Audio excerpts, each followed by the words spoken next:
Hello lovely ladies and gentlemen, welcome to my channel. My name is Kat and today I have a special guest. This is one of my closest friends, Gazal. So today I invited her over to sit down and have a chat with me. This is going to be like the second episode in a podcast series that I'm going to call Seeds of Consciousness.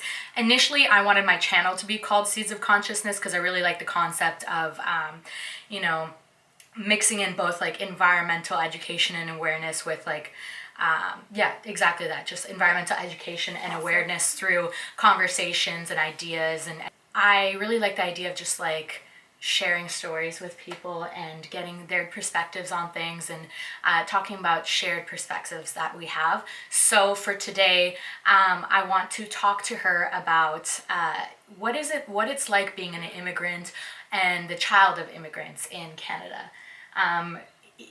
It may not seem evident when you first look at us, but I'm actually the immigrant here and she's the one who was born in Canada.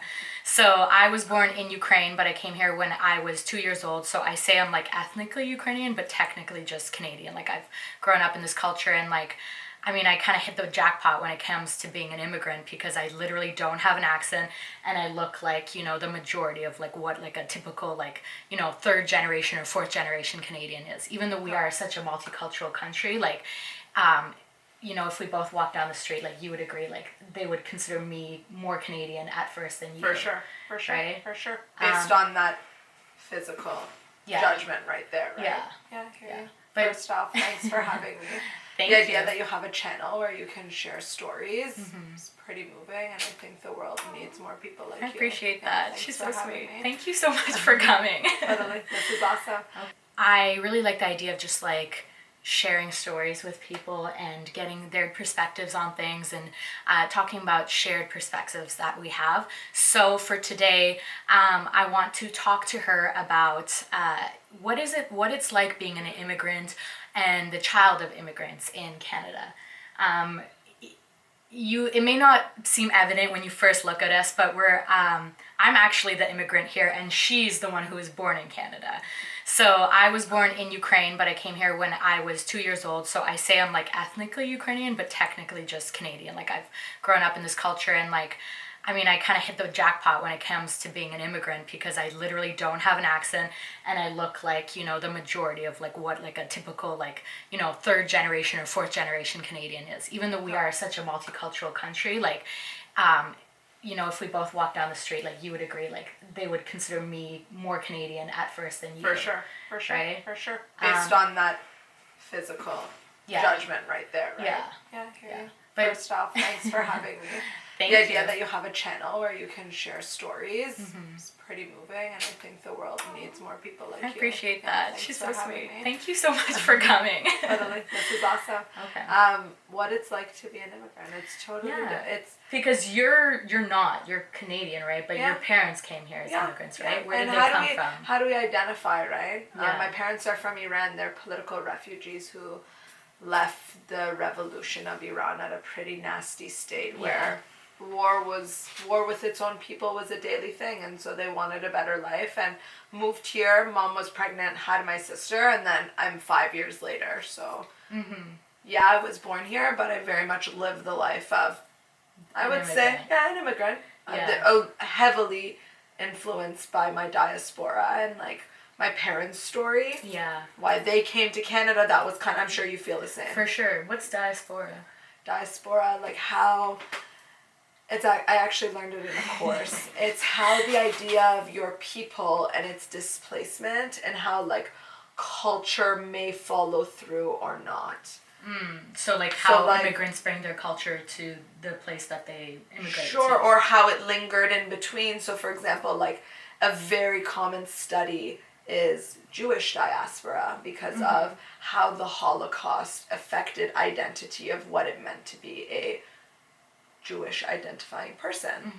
And so then you can think about, what is your family's diaspora?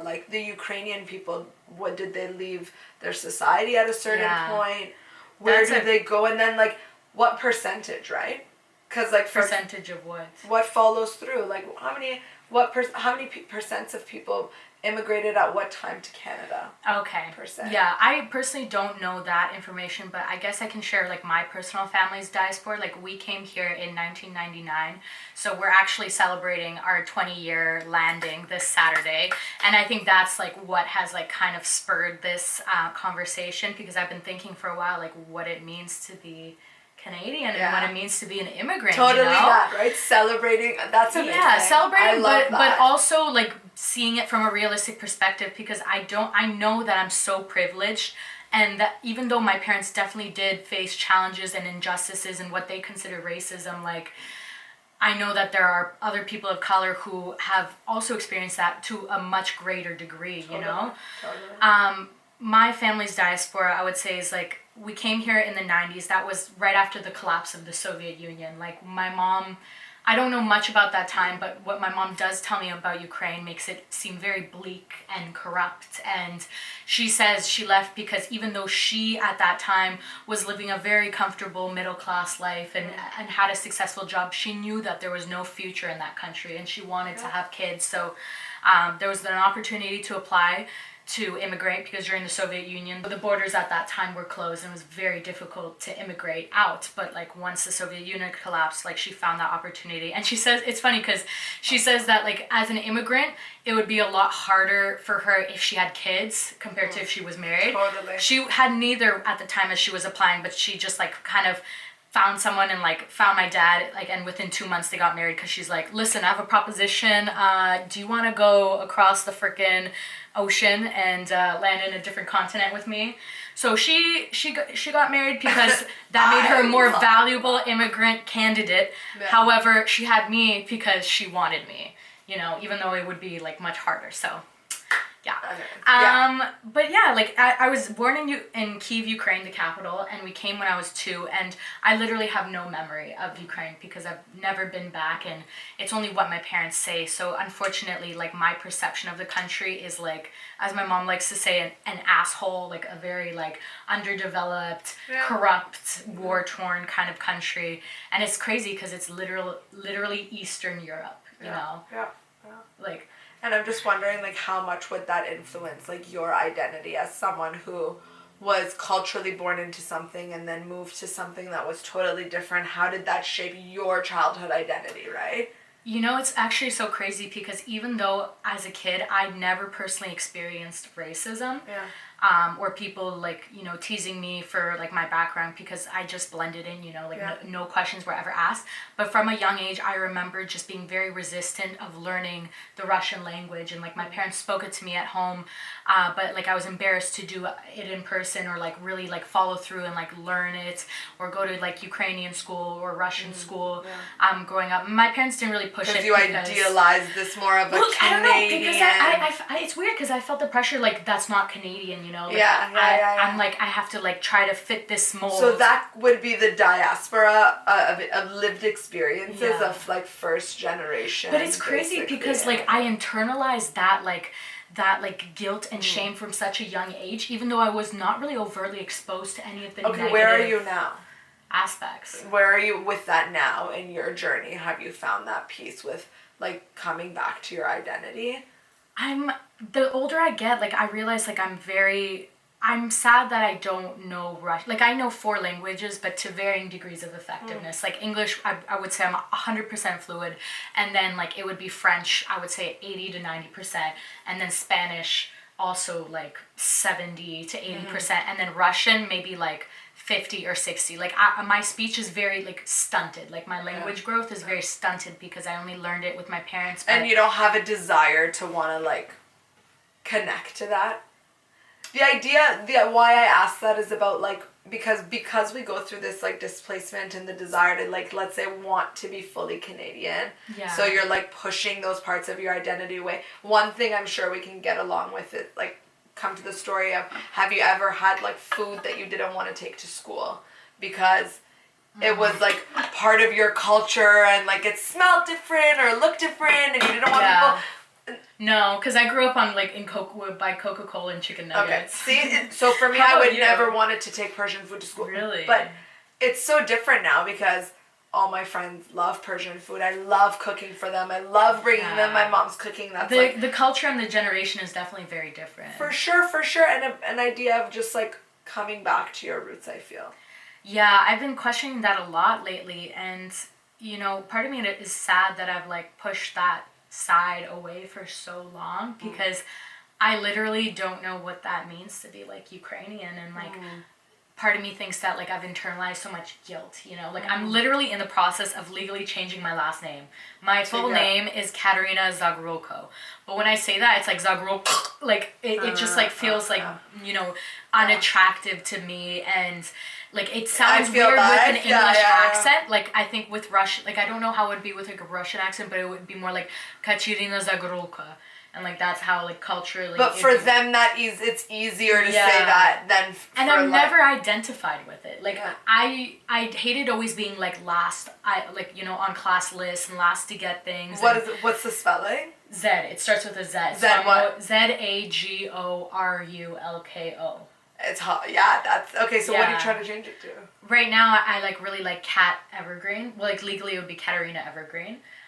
It just feels more me, you know? Like oh my god, You didn't know that? Well, I never thought to do that because my last name is Muhammad Amin. Okay. And so Muhammad can be tied to like religious ends, and as a traveler, Islamic extremism as well in our current socio-political climate. Exactly, and so as a traveler, having that on my passport makes it more difficult for me. And when I traveled to Israel, there was a huge difference between the treatment that my colleague or co-traveler with a like white name received, whereas I got actually taken to back rooms, questioned for extensive periods of time, to the point where they asked me what my grandfather used to do in Iran, and I've never even met him. I don't even know. Wow. And they had me, and the guy actually made a point to mention that I had to look him in the eyes and not lie. And so you were like this close to getting the fucking baton.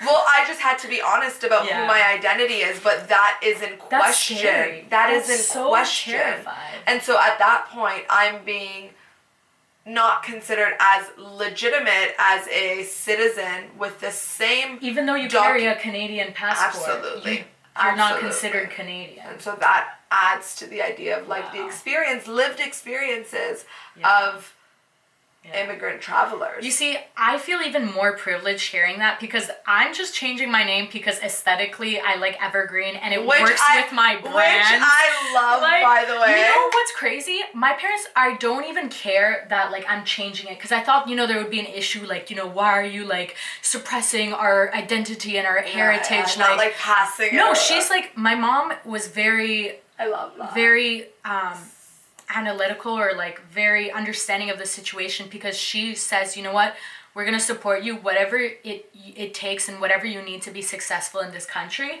like we're gonna support you and like let you do what you want, because we came here to help you succeed.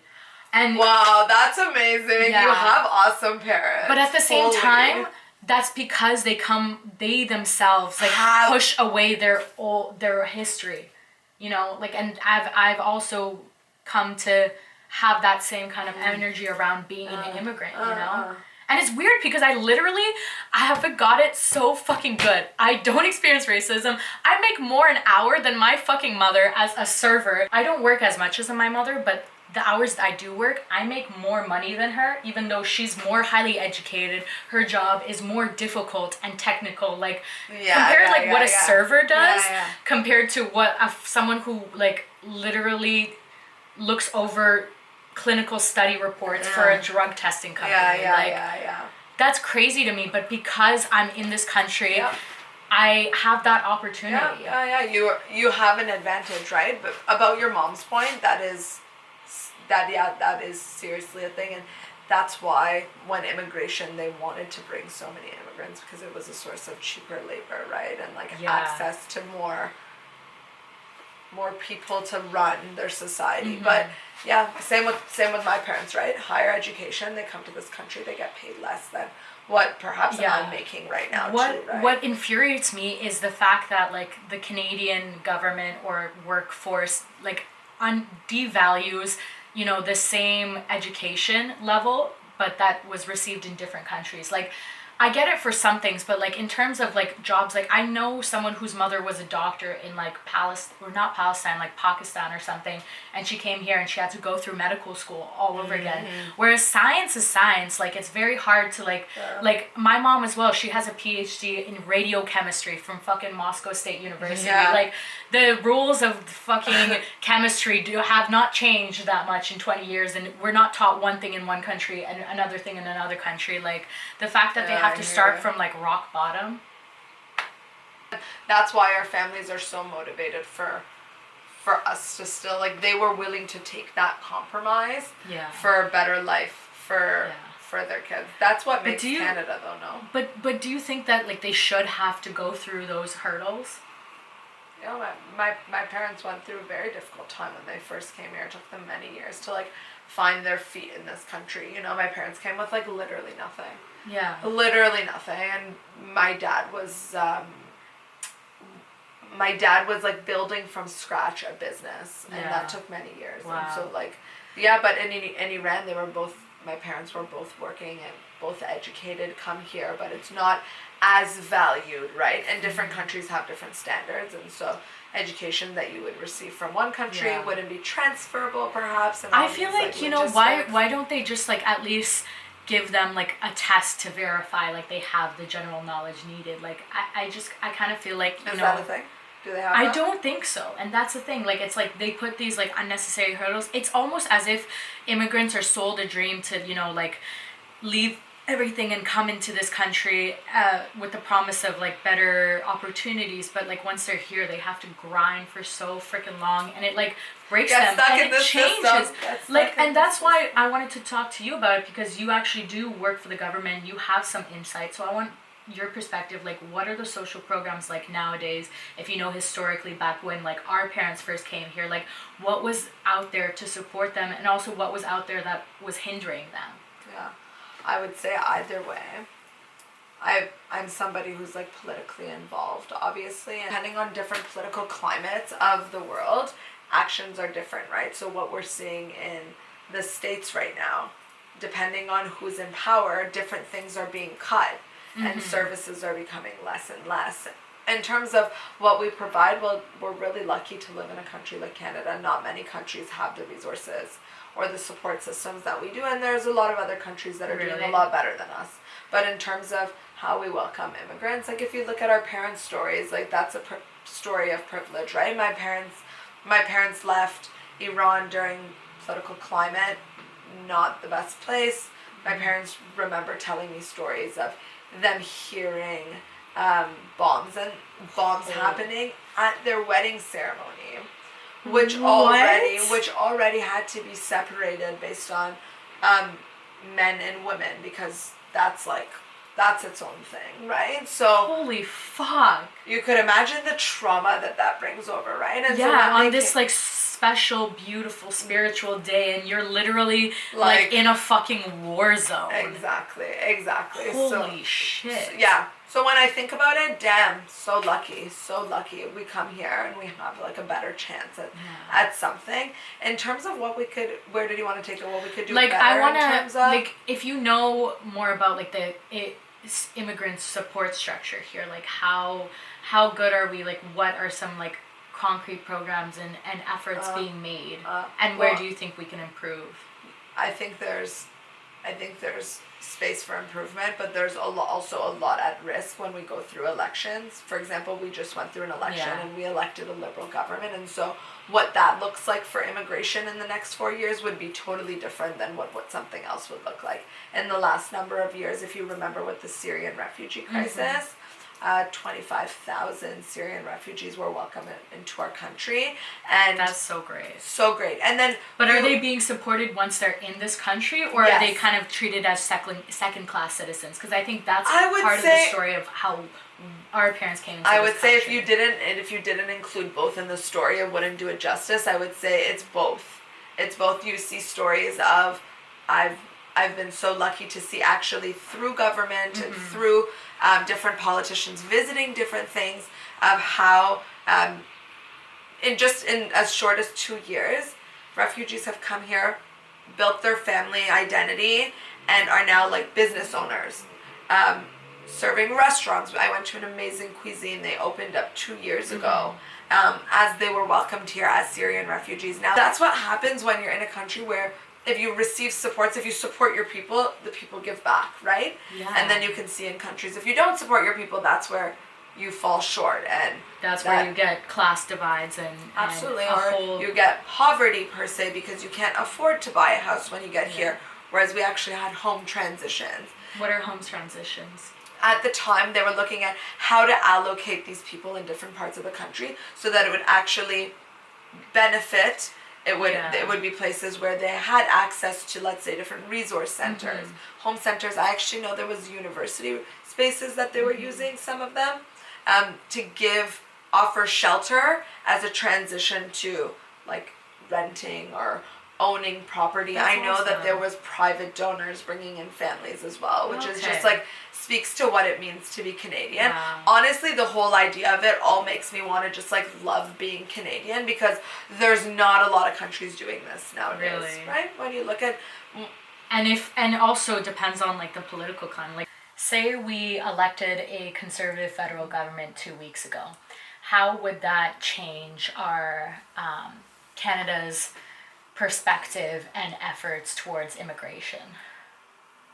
Like, such a good question, because heavily it would impact it in the sense that all of the programs that run to support immigration, like let's say even like something like a welcome center that offers English as a second language every Tuesday night, if that institution doesn't receive funding or support from governments and people in power, it can't function.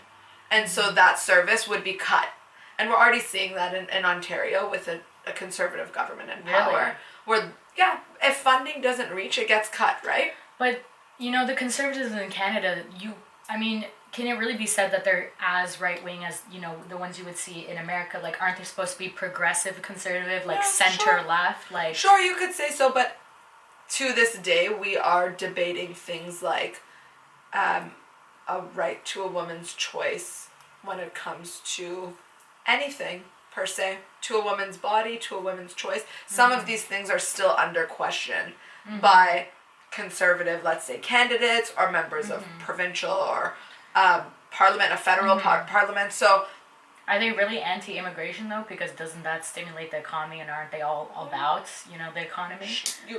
I would say that it feeds into the economy. And I could look at my parents. They came as immigrants. They're both small business owners. So they are the success of the province. They're giving back by providing service to people, by providing purpose to people. They're employing people themselves. So yeah, you could say that, but no, conservatives are still questioning the value in bringing immigration over.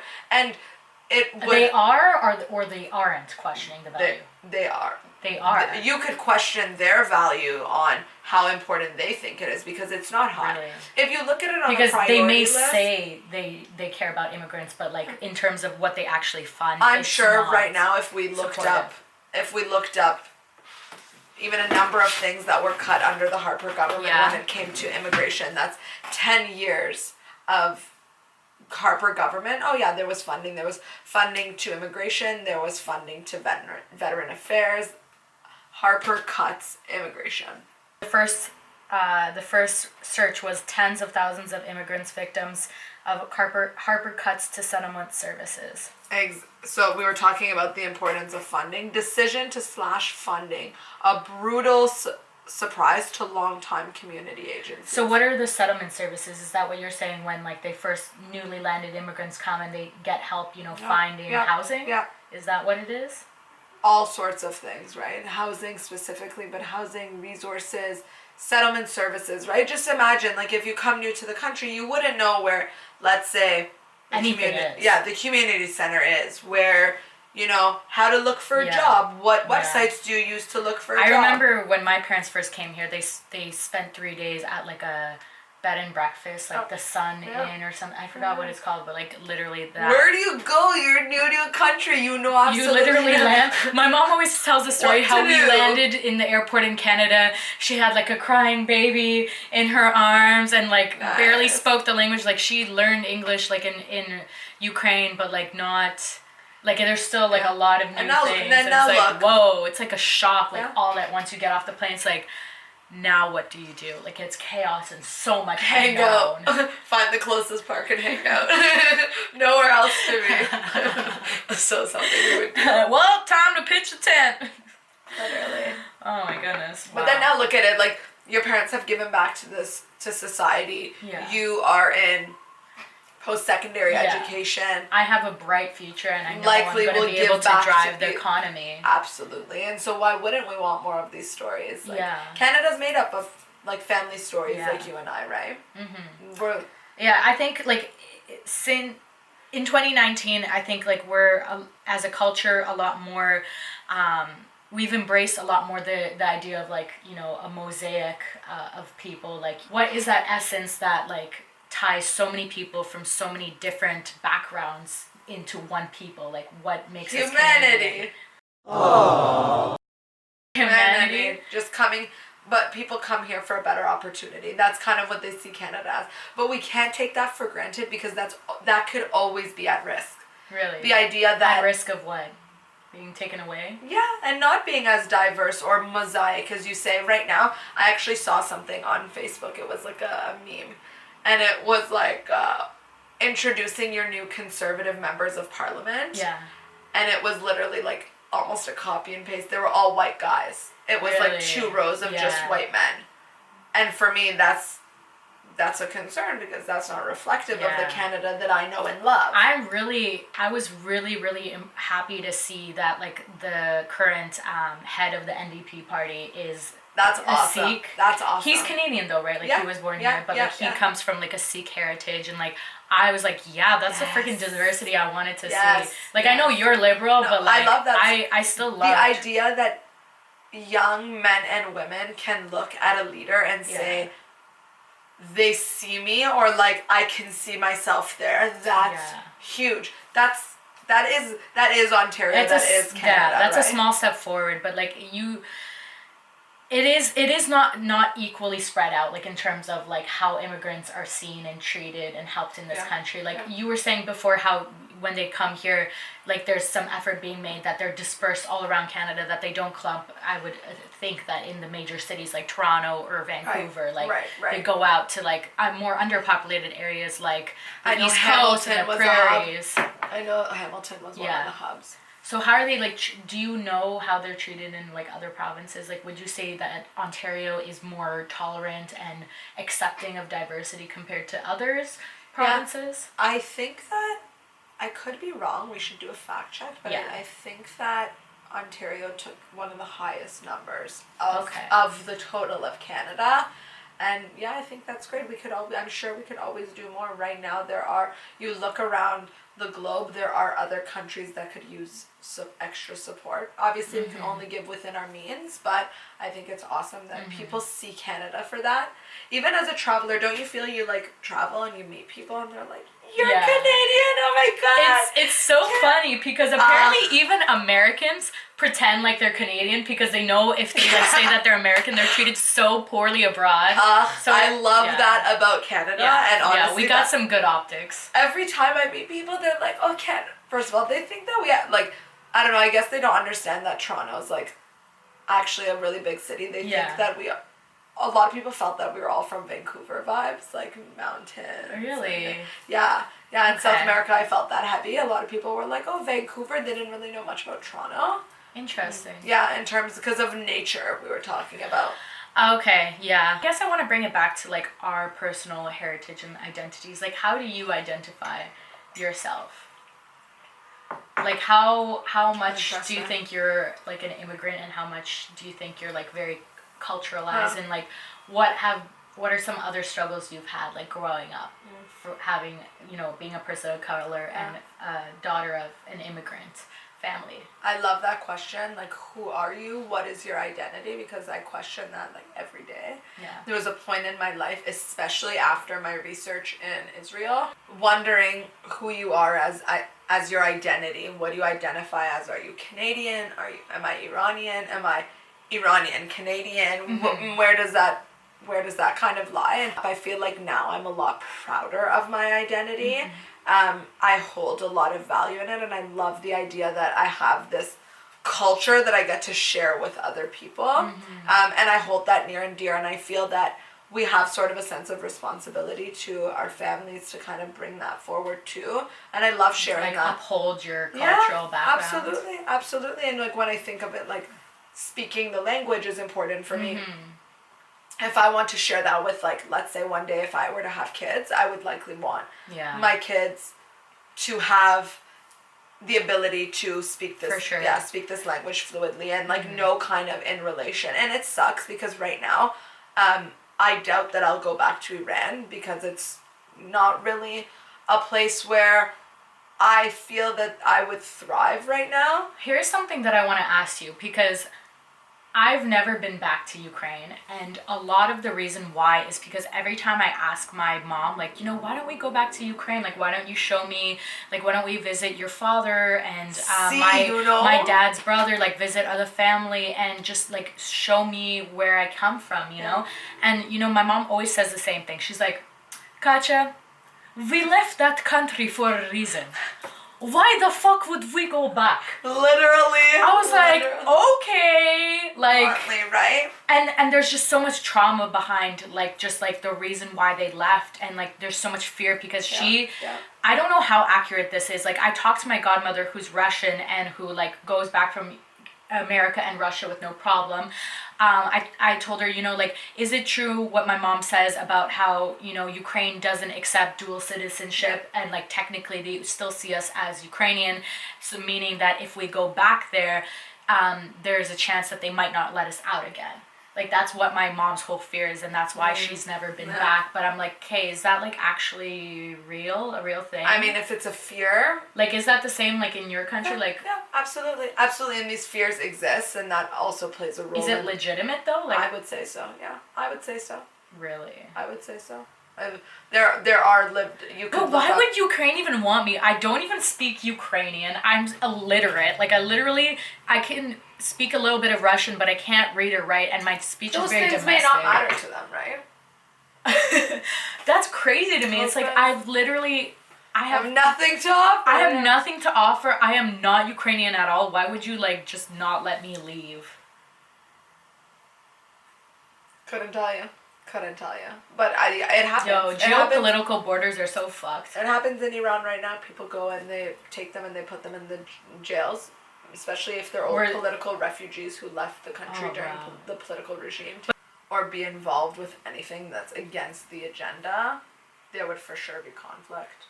Wow. I shouldn't say for sure, but there has been proven cases that a conflict exists with the idea that women will face harsher treatments, but you'll go and you'll be taken with no question.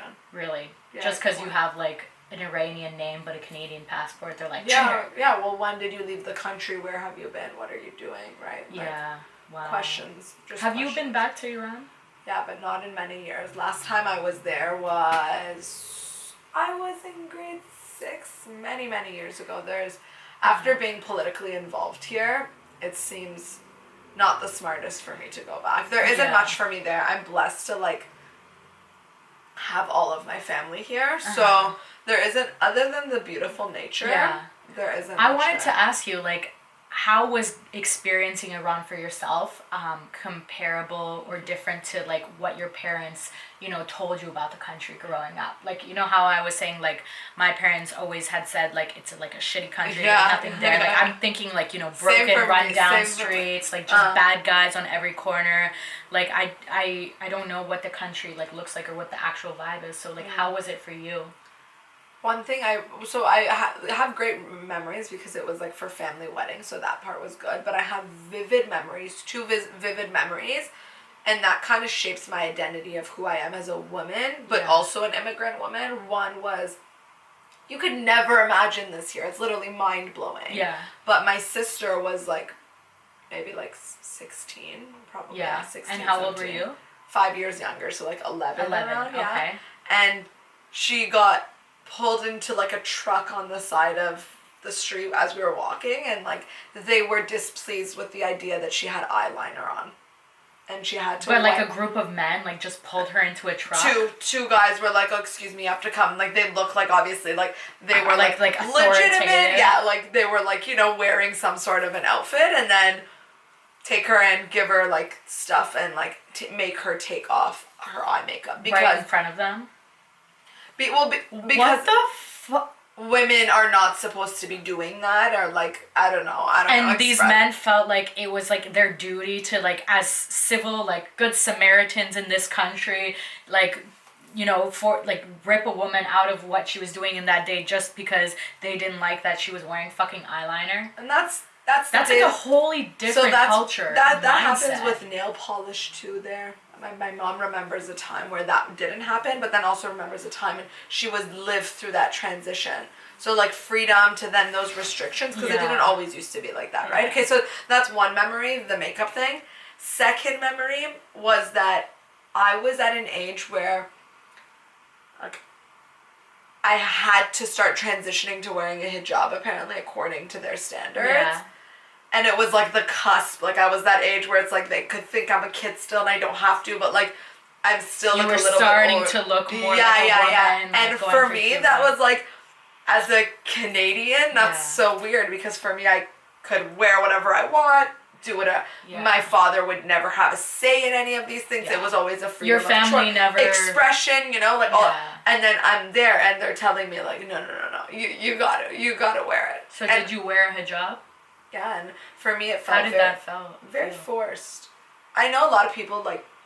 Do you have a problem in general with wearing a hijab? Not at all. But just having like no say in whether you could wear one. I have friends and sisters who wear hijabs, and it's the most empowering thing, and I love that for them. Awesome. That sort of faith, that sort of connection, that finding yourself. I love that for them, but that was never how I was introduced to it or my family, and so, you know, that's my lived experience with it, and I have that second memory was pretty deep into my like that's now I'm 23 many years, over 10 years later, and I still remember those two very like what I consider oppressive moments to kind of shape my perception of your country of origin and how they treat or give opportunities to women particularly. So so your perception's pretty negative of the country as well. But it's justified, you would say. Not of the people or the place or the name, and none of that stuff. That only the best memories of that. But just the idea of the political climate. That's what I have. But that was a very overarching, very strong sentiment. Clearly, if I remember it so many years later. Let's look at the other side of things. You were saying like the people in the country. Like, how was that like? Like, what did you really like, and what made you proud of being Iranian background? I still feel it here. Even it's such a warm culture. So like loving, friendly, trying to party with friends and family, trying to like share meals, share laughs. Like that's culturally such like a knit community of people, but that I feel that here still, and that's why I never feel a desire where I feel like I need to go back somewhere. This feels like Do you think like the best of Iranians came to Canada? So now you have and we have the food. You have the food. You have the restaurants. You have the like entertainment places and all those sorts of things. Our community is huge here in Ontario. That's so, like, really awesome. There isn't any part of me that, other than the idea that I feel for my brothers and sisters who are like not living their potential in Iran, I'm happy that most of our community, a lot of our community is getting a better chance. For me, I've actually like sadly not really been involved in the Ukrainian community growing up or even now, and again that's a lot of it is because of my parents' influence. Like they literally wanted nothing to do with the country when we came here. So like and their like perception of Ukrainian people are like, oh, they're all like assholes and bitches and like bad people. So like they didn't really care for teaching me the language, like pushing me to learn that language, or going to Ukrainian school on weekends, or like going to any cultural events, because to them it's like they came to Canada to get away from all that. And I didn't really show much interest growing up, so they never really like pushed it. But as I grew up, like I'm kind of sad because like I really don't know any of this. Like I went to a Ukrainian festival like in Toronto this summer. It was like in September, I think, actually, and that was my first time doing anything like cultural like that, and it was a really interesting event. Like I actually got this little flag patch. That's awesome. I've been to so many Ukrainian events. Okay, well, you need to invite me to this. Yeah, for work. I actually have a friend who's a member of provincial parliament, and now a member of parliament. He's Ukrainian. Damn. Yvonne Baker. He's done a lot for your community. Really? Yeah, this is awesome. But like it was, it was weird because like I felt it was more of like a commercial money grab than it was like an event celebrating the identity, because there was like, you know, 2 stages on either side of like the closed street. It was like near Runnymede Station, I think. And like there was like a stage with people who like did Ukrainian music, but like the rest of the time it was just vendors like selling you food or like clothing or like random shit. Yeah, and I but felt still like a nice opportunity to bring the community together. What other time is there gonna be street full of Ukrainians? Like maybe. Yay, that's awesome. Your people are coming together, no? I know, but like just the things that I didn't really like that those were the only events that you had. Like, is it really a celebration of be the difference? what Offer Ukrainian something culture there. is? Offer like an educational workshop. I don't have any education about there you Ukraine. go. Be like make it a workshop on like finding our identity as Ukrainians. Okay, other people can come and basically teach me. Teach you, right? Like be the change you want to see in the community. No, because that's interesting. It's like So now are you at a place where maybe you want to like, I don't know, can you go to a community center and like talk to other Ukrainian immigrants? I could, but I don't hear their stories. Maybe you'd be moved. I don't think I have the interest. Like right now, I kind of am interested in like, you know, improving my Russian. And my godmother, she lives in Montana, and she's a Russian English translator. So she's like, yo, like, your Russian's like almost there. Like, give me 2 weeks, I'll get you like fluent. So I want to do that. Like once I graduate, sometime next year, visit her, and then ideally sometime in my 20s, I do want to go to Ukraine and like visit family and like figure out where I'm from. Like I feel that would be good for you. Yeah, but like that's just like a little bit farther in the future. Like I don't really want. I'm more interested in like here and now.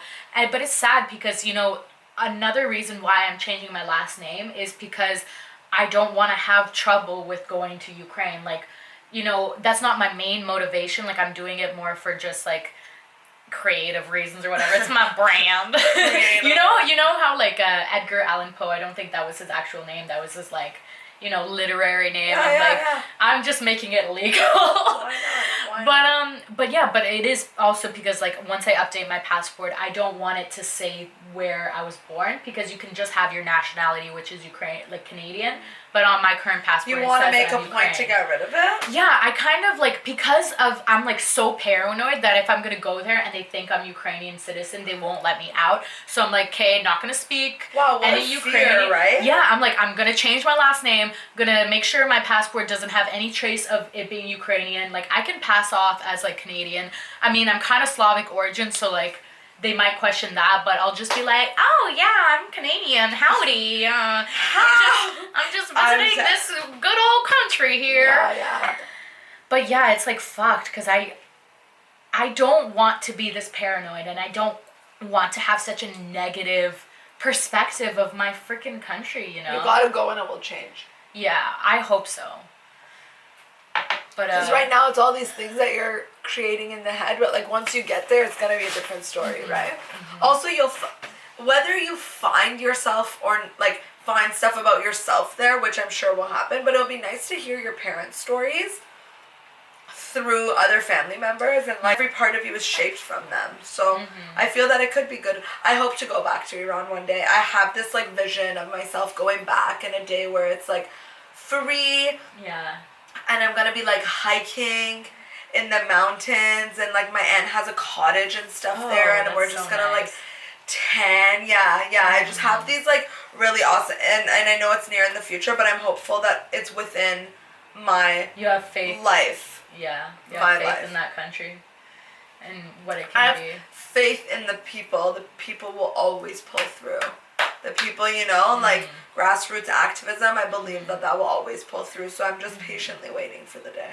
Do you feel like, is there any pull or interest for you to like be more active in like Iranian politics or liberation? Like, do you consider that your fight, or do you see yourself more as an observer and a bystander? There was a point when I was pretty involved, number of years ago, but my journey kind of shifted to being involved in youth engagement here in current political politics in Canada, and so that kind of it shifted along my journey, and then I felt that I was giving back to my people by being involved and bringing more opportunities to young people, and I felt that was kind of my pull to give back. And also I know my parents hold a great load of pride seeing me involved in politics, especially for actually both of them, but it's the full circle, right? Like this would never be a thought, ever be a thought for my mom or my dad in Iran, and now here they are, new country, and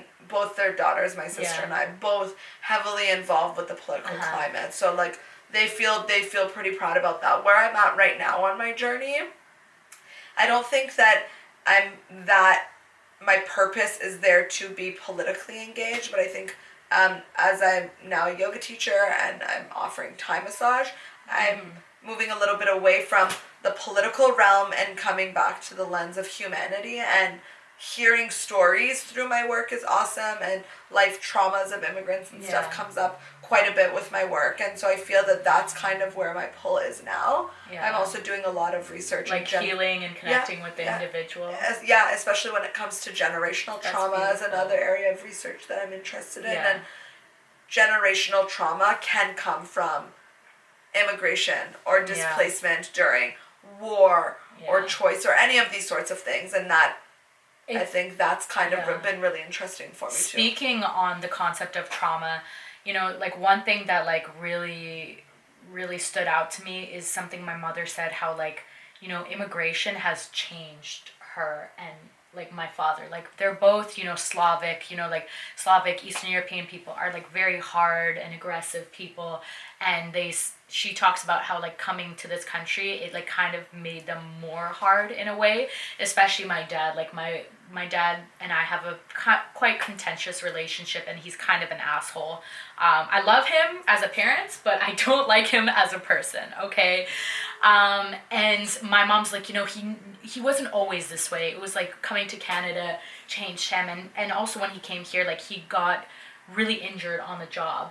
And that like dealing with actual like physical pain has like impacted him a lot too. So I was wondering, like, would you say that there was some trauma in your family like that occurred due to the immigration process, not just because of whatever was happening back in their home country? I think every single immigrant is gonna deal with trauma regardless of what it is. Nonetheless, is trauma likely. Just imagine the day of leaving your home country, all you've known, picking everything up. As much as you can carry. Yeah, right? Could be maybe 2-3 luggages. Yeah. How many things could you possibly bring, right? Some people don't even have the opportunity to bring that.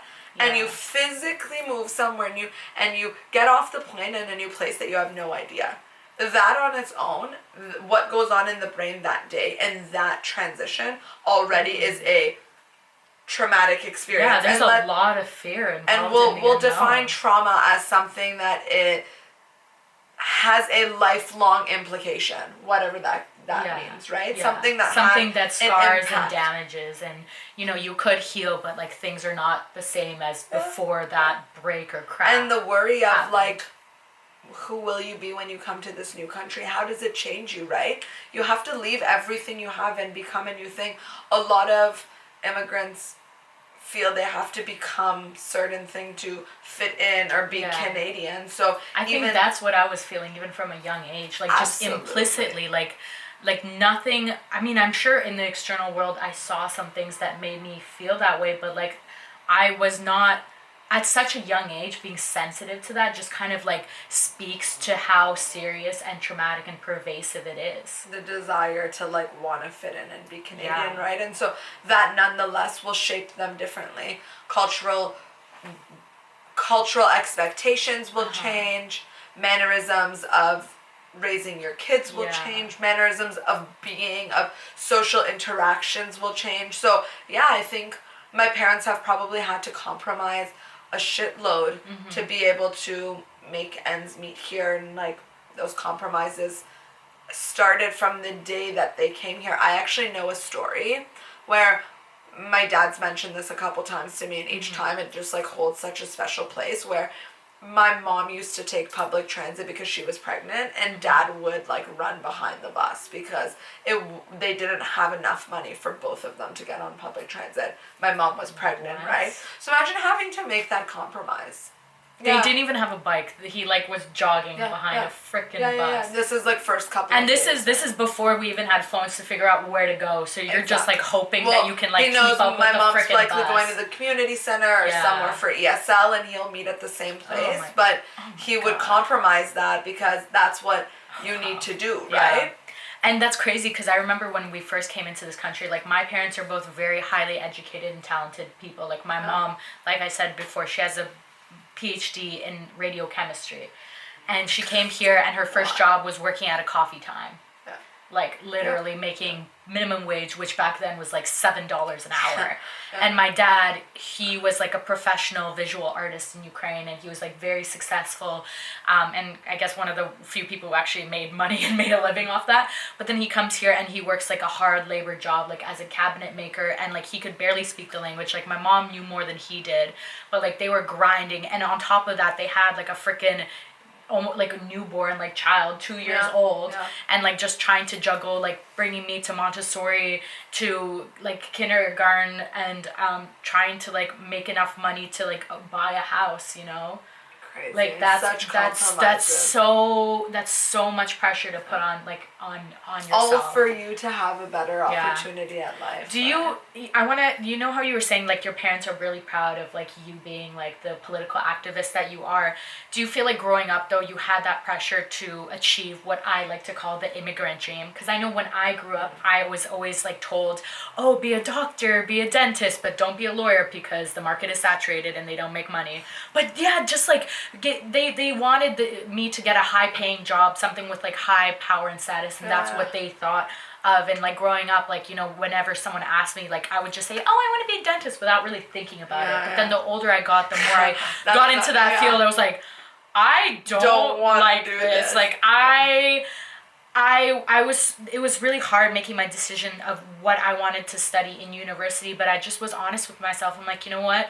I like science, but I don't like health, you know, like I'm so interested in ecology and I would rather do that.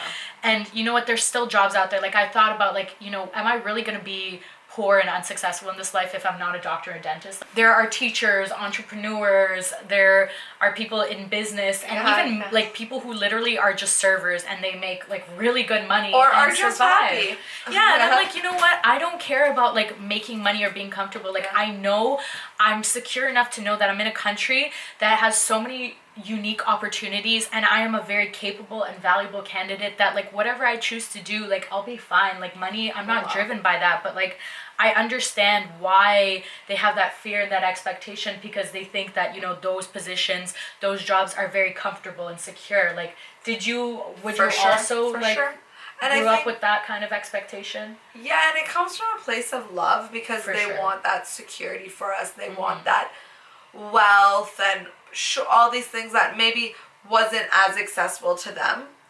But we are in a unique position where like we, like you said, for example, you could still get paid likely more than your mom in a very different role. And she's working, like you said, even harder, right? So I think that that pressure exists, but because they only know that, my parents like always had pushed my sister and I to be lawyers. Like it was like you're going to be a lawyer. You know, your parents said, we came here with nothing. You guys are going to open up a law firm together. This was, like, the ideal dream. Yeah, that was your immigrant dream. Yeah. And, like, even the idea, my parents wanted me to, like, do my master's program, and I declined that. And, like, how did they take that? Not well. No. Not well. Because it didn't align with their vision of, like, okay, master's, then law school, then open the law firm, and, like, this, like, by this age, by this time kind of a whatever. So, no, I didn't follow that, and I'm way happier about it. And when now it comes to, like, looking at why they push it, before I used to come from a sense of resentment that, like, they're pushing their agenda on you. But you're like, why don't you understand me? Why can't you just give me the freedom? Because of their traumas and based on their lived experience, they're trying to offer me the best wisdom. And it makes sense for them. If they were a lawyer, then maybe they would have had more opportunities in Canada. But that's won't be the case their for us. perception is shaped by insecurity and scarcity. Whereas, you know, I think one of the biggest gifts that they've given us as, like, children of immigrants is, you know, the security of knowing we're in a place where there's opportunity everywhere opportunity and everywhere, and freedom of choice. You know, they didn't have a choice in terms of leaving. Like, they had to leave because they knew, like, it was death, maybe literal, maybe, like, metaphorical, but, like, they could not stay. And so they had to go without and give up a lot, but that's because they knew that for us, like, we don't have to go through that. For sure. And, like, I think because of that, like, we have a duty to, you know, live up to, or not live up to their expectations, but, you know, excel and succeed. And it's hard for me because I'm literally an only child. Like, you know, all their eggs are in one basket. They don't, not just in one basket, they only have one egg in this basket. Only one egg, only one basket. Yeah, like, they hope that it's not rotten and that I'll take care of them. Like, my mom, like, it's really sad for me to hear when she's like, oh, you know, like, I'm probably gonna have to work another 20 years, like, I can't afford to retire. And, like, my dad, like, he doesn't work because he's old and disabled. So, like, she's literally, my mom is such a badass. Like, she makes under $50K after taxes, and she's been able to support a middle-class lifestyle and financially support herself, my father, me, and she sends money back home to her father in Ukraine. Wow. She's been able to pay for my entire university education. I'm going to graduate with zero debt, zero, like, commitment to the government or any other lending agency. She paid off our freaking mortgage in, like, 10 years, and we own this apartment all on her, you know, salary. Like, for some people, like, that's so hard to do, but she did. That's killer. But that's because she did a lot of sacrifices, and she's went without, even though I grew up with a very comfortable and middle-class life, and I never really had to want for anything. She took the burden. Yeah, like, she only bought, like, the cheapest food. She only shops at, like, thrift stores, and she doesn't really buy things for herself. I remember when she was really pushing hard and aggressively in high school to pay off the last bit of our mortgage. Like, she was doing a lot of clinical trials where, like, she's basically the lab rat, and she's getting money for that. Like, these drug companies pump drugs out of her. Like, supposedly it's safe, but, like, you never know. Like, she had to, like, basically give up her body to science to make that little bit more cash so that we could succeed, like, the family would be safe. What compromises? Yeah. What compromises? I don't know, like, I've seen that, but I don't know what that means to, like, live that life. I'm like, that's wow, so like, much love. I almost feel like I don't deserve it. Yeah. Like, having this opportunity. You deserve it. You're making the best of it. But it's like, it hurts me that, like, she went through all of that, and, like, I get to reap the rewards, not her. No, you are the reward. You are the reward. She wants to share this with you, right? Yeah.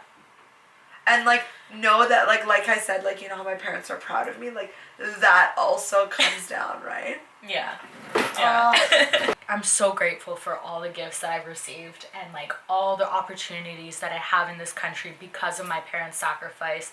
And I feel like I do feel the pressure of, especially being an only child of, like, immigrants, the pressure to succeed and to take care of them. I don't want my mom to be working for another 20 years. She's already, like, in her mid 50s or 60s. Like no, that's like, crazy. I feel like I you know, I'm about to graduate, and I know it's going to be a couple of years before I'm, like, even financially secure in myself to be able to give back to them. But I already am starting to feel it. Like, you know, I came to the country to perform well and do better than my parents, and sometimes I'm scared, like, what if I'm not able to do that? Like, what if all their efforts, like, gonna be to waste, you know? What's to waste mean?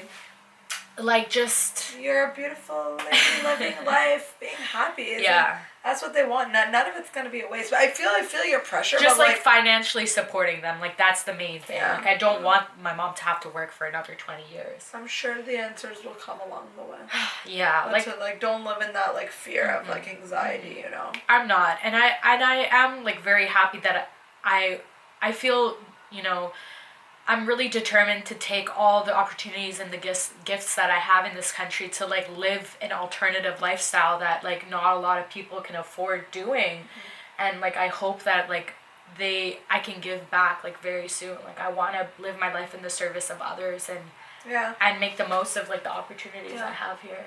Nice. So, yeah. I hope that comes for you soon. Yeah, I think even, like, now, just, like, with it's this conversation, it's already here. Yeah, so I think we're both on the same, like, path in terms of, like, being in living in the service of others and advocacy, and, like, they take on very different forms. Like, you're into politics and I'm into the environment, but, like, it's still the same spirit and essence. Yeah, for sure. Yeah. I love the idea that you can even say so different but still so similar, and I think even though our stories are so different, they're so similar in the sense that they come from the exact same root of our parents leaving somewhere, coming to Canada because they saw this place as a better alternative for you and I. So, like, it's awesome that even though we're so different, still so alike, and I think on that point, that's kind of what makes us Canadian. Like, even though we're all so different, whether you're looking physically and based on our skin colors, whether you're looking at, like, our parents' backgrounds, comes from different places, but they all kind of share the same immigrant story, I would say. Yeah, the same challenges. Maybe they, like, take on, like, different forms, but, like, the essence is the same, and the struggle is the same, and the search and for opportunity. Yeah, the desire is the same. So nice. I guess that is what unifies us as a country, and I'm so happy that I'm Canadian, and I'm so happy that I grew up with such, like, exposure to a rich and diverse culture and, like, so many different backgrounds. Like, I love Indian food, and you know, I may be white, but I can handle my heat because growing up, my babysitter, or, like, my auntie was Indian, and she'd, like, she would feed me a lot of Indian food, and I you know, came to appreciate that from such a young age. And I remember, I have a distinct memory in the first grade, I was sitting on the carpet, like, we were reading books, it was February, we were learning about racism, and I remember thinking to myself, like, wow, like, that is such a horrible time, but I'm glad that I can be sitting on this carpet with all my friends who are all these different colors and coming from all these different backgrounds, and that we live in, like, such a unified and healthy, you know, happy world. Like, obviously I grew up and I realized, like, there's still a lot of problems out there, even in our own country. But still, attitude of gratitude. Yeah, and just, like, from a young age, like, I can see, like, the representation, and I can see the diversity, and it's normalized for, you know, I mean, there's still issues, but for the greater extent in this country, like, diversity is normalized and it's embraced, and that's so beautiful. And how many countries can say that? Because even in Iran, like, they have a distinctive culture, but it's only Iranian. Like, how many other people are in that country? Right? We thought that when I was in Chile, because my friends from Chile, shout out Chile, only knew their friends were only Chilean, but, like, I had Asian friends, South Asian friends, East Asian friends, like, that's Iran, actually very Turkey, rare. Europe, like, I know people from everywhere. I have best friends and colleagues from all around the world. I love how, like, this is, like, basically a geographic hub spot for, like, people from all over the world. Everywhere. And that's amazing that, like, we can live in such close proximity, and, like, that's the beauty of it. We can learn so much from unity, each other. Right? From one another. It's beautiful, like, the combinations and the mixtures of representation that come from that. Diversity is definitely our strength. Yeah. For sure. So I think if you, like, if anyone asks you, like, what does it mean to be Canadian? Like, what is the culture? It's a culture of diversity. For sure. Fundamentally, that's what it is. Nice. I like that. That's how we can represent ourselves. I'm proud of that, actually. I am so fucking proud of that. Canada. Too. Yes. And it's the best traveling and telling people you're from Canada, because they automatically love you, which is the best I think thing. Like, we, like, grew up from a young age to have much more of an open mind and being a lot more tolerant and accepting of other people and the way Beautiful that they, Canada. Yeah. So it's a blessing.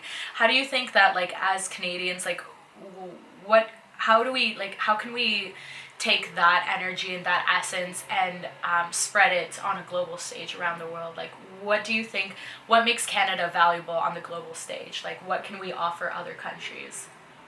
Again, our greatest strength is our diversity. We can't offer one thing. We could offer so many things. We have different communities that have different strengths. Mm-hmm. We have different communities that know better systems better than we do, know mm-hmm. different aspects of science per se better than mm-hmm. we can learn from anybody, and that's our biggest strength because we have people from all over the world.